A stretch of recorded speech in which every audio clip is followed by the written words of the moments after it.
1948 में दूसरे विश्व युद्ध के खत्म होने के साथ ही यूनाइटेड नेशंस को एक ऐसी फोर्स की जरूरत महसूस हुई जो कि विवादित इलाकों में तैनात की जा सके और वहां फोर्स रहकर शांति स्थापित करने में मदद कर सके। इसलिए 29 मई 1948 को United Nations peace keeping force की स्थापना की गई और भारत उन देशों में रहा जिसमें सबसे पहले इसकी जरूरत पड़ी।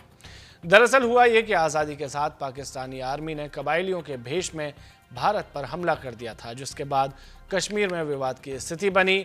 संघर्ष विराम हुआ तो यूएन पीस कीपिंग फोर्स को तैनात किया गया ताकि शांति बहाल हो सके। ऐसा ही कुछ इजराइल में भी हुआ तो वहां भी इस फोर्स को तैनात किया गया था।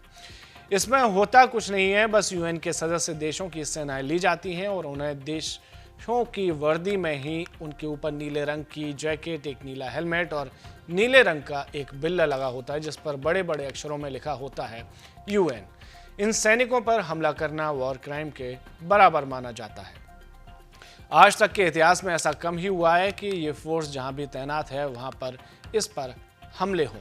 फिलहाल भारत के सैनिक जो यूएन की पीस कीपिंग फोर्स का हिस्सा हैं, वे इजराइल और लेबनान के बॉर्डर पर तैनात हैं। दरअसल 1948 में इजराइल और लेबनान के बीच संघर्ष हुआ था, जिसमें इजराइल हमला करते हुए लेबनान के क्षेत्र में घुस गया और काफी हद तक जमीन कब्जा कर ली थी, जिसके बाद यूएन ने दखल दिया और संघर्ष शांत कराया। इस युद्ध में जो बॉर्डर लाइन थी वह भी धुंधली हो चुकी थी।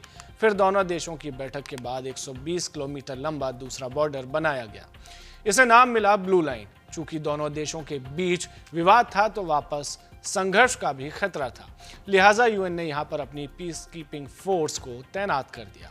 जैसा कि आपको बताया कि यूएन के सदस्य देशों की सेनाएं इसका हिस्सा होती हैं, तो भारत भी इनमें से एक सदस्य है। लिहाजा यूएन ने भारत के तकरीबन 12,000 जवानों को यहां पर तैनात किया था, जिसमें से 900 जवानों की टुकड़ी बतौर पीस कीपिंग फोर्स इजराइल और लेबनान के बॉर्डर पर आज भी तैनात है और आज भी इजराइल और लेबनान की सीमा पर भारतीय जवान भारतीय वर्दी में देखे जा सकते हैं।